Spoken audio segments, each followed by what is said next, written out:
Yeah, feel very fortunate to have these 5 horses going in the Breeders' Cup. They've all trained extremely well leading up here at Churchill, and we've got 1 week, less than a week, and all the horses are in great condition. Very happy with where we are. Breeze is leading up to the races, so hopefully it's a big weekend next.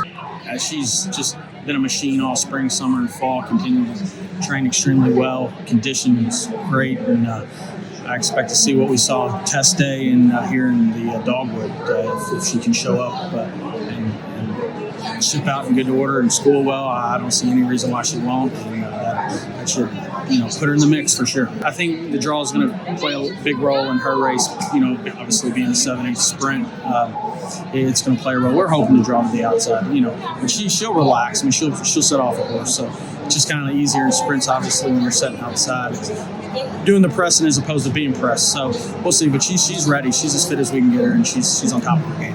And this horse is getting better.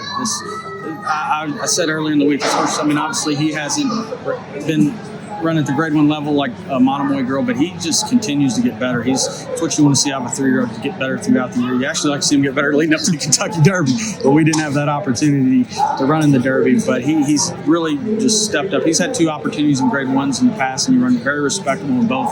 I actually thought in the Preakness with a little bit better trip, not maybe a better trip, but saved a little more ground. He could have been right there in the Preakness. I think he received the best rag number in the Preakness. So he's a nice horse, and I think he's a colt that definitely is going to be competitive in the class. She's starting to blossom, and I know she just come off a grade 1 victory.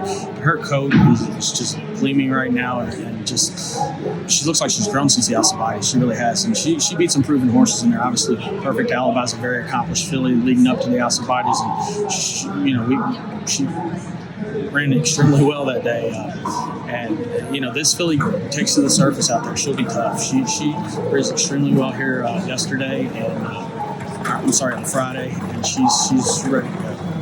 True 1.5-mile horse, no doubt about it. And I think he can put. I'm hoping he can put 2 back-to-back. He gives you an A effort every time. That's the one thing about this horse. I mean, he is a horse being by Arch that we always thought would get better with age, and he has. I thought he was, he was 4th in the Breeders' Cup last year behind Enable, beating a little ways, but he's a better horse this year, without a doubt. I always thought he'd be a horse that would improve with age, and he has.